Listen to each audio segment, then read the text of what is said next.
Welcome to Kenton Teaches. Enjoy the video. In this video, I will explain how to make a WordPress website with a database. First, select a web host that offers good performance and support. Next, log into your hosting control panel, often cPanel, and locate the MySQL Databases section.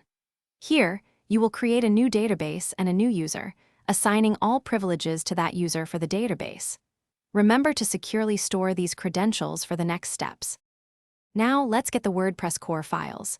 Visit the official WordPress website, WordPress.org, and download the most recent version. Once downloaded, extract the compressed folder. You'll then use an FTP client like FileZilla to connect to your web host.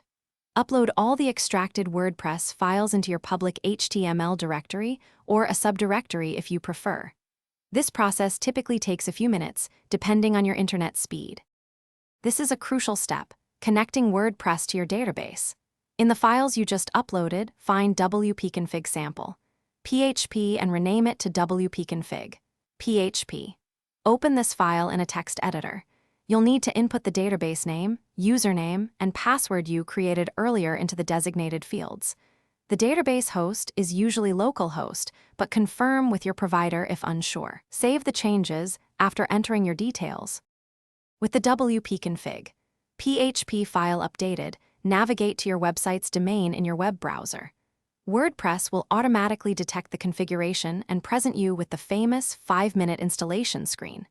Here, you'll create your site title, an administrative username, a strong password, and your email address. Click Install WordPress, and within moments, your new website will be ready for you to log in and start building.